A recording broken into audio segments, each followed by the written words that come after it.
আজকের এই মহান জাতীয় সংসদের দাঁড়িয়ে আমার প্রায়ই মনে পড়ছে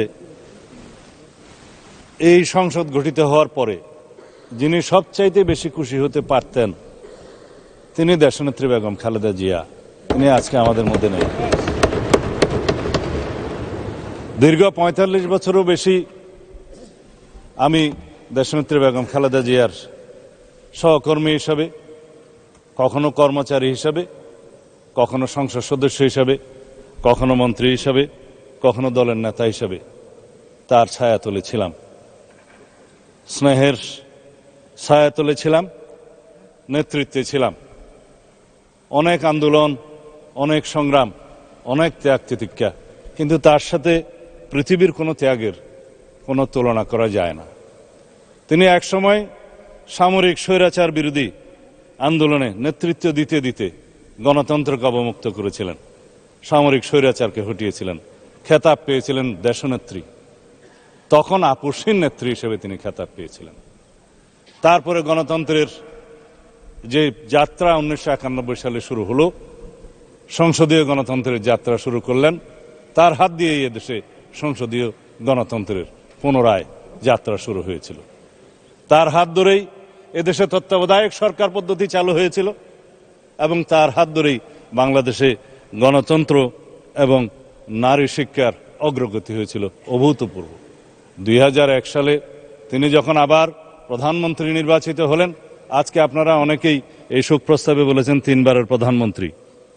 তিনি আসলে ৪ বার শপথ নিয়েছেন প্রধানমন্ত্রী হিসেবে। ১৯৯১ সালে প্রধানমন্ত্রী হিসেবে তখন রাষ্ট্রপতি শাসিত সরকারের সময় একবার প্রধানমন্ত্রী হলেন। তারপরে সংসদীয় পদ্ধতির সরকার ব্যবস্থা চালুর পরে তিনি আবার শপথ গ্রহণ করলেন, দ্বিতীয়বার প্রধানমন্ত্রী হলেন। তৃতীয়বার প্রধানমন্ত্রী হলেন ২০০১ সালে এবং চতুর্থবার ১৯৯৬ সালে ষষ্ঠ জাতীয় সংসদে তিনি প্রধানমন্ত্রী নির্বাচিত হলেন। এই ৩ বার, চতুর্থবার ২০০১ সনে প্রধানমন্ত্রী নির্বাচিত হলেন। তিনি অপরাজিতা।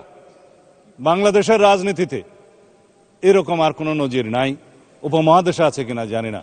যতবারই যত আসনেই তিনি নির্বাচন করেছেন ততবারই তত আসনে তিনি নির্বাচিত হয়েছেন। তিনি আপসহীন দেশনেত্রী হিসেবে খেতাব পেয়েছেন।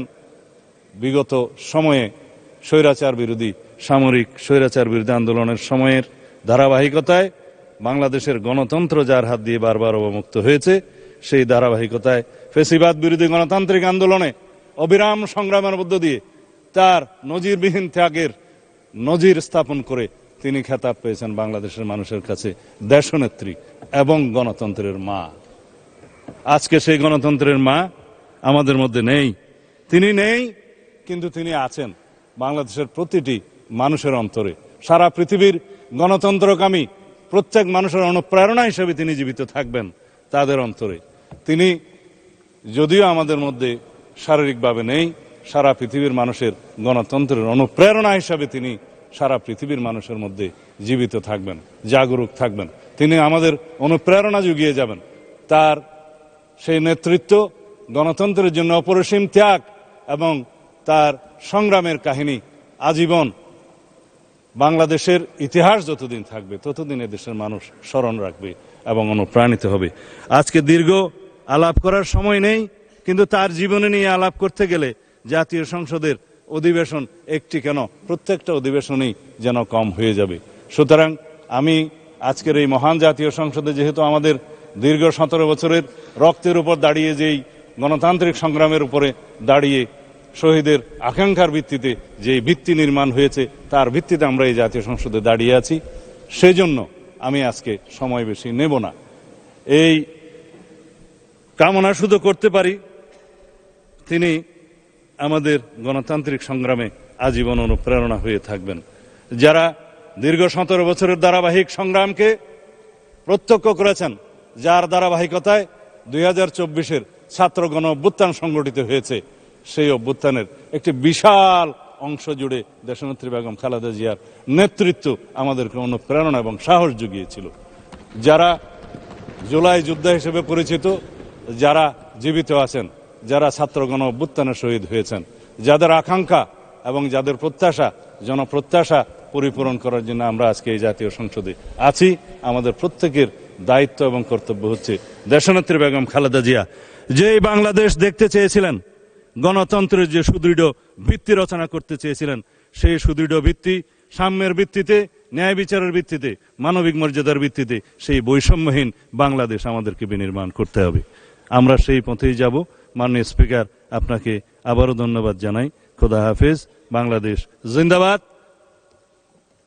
জুলাইয়ের শহীদদের প্রতি স্মরণ করতে আমি ভুলে গিয়েছিলাম, ৭১-এর শহীদদের প্রতি স্মরণ করতে ভুলে গিয়েছিলাম। আমি ক্ষমা প্রার্থনা করছি। আজকে আমরা শহীদের রক্তের উপর দাঁড়িয়ে যেহেতু এই সংসদে দাঁড়িয়ে আছি, সেজন্য আমাদের সকল শহীদদের প্রতি আমাদের বিনম্র শ্রদ্ধা। ধন্যবাদ।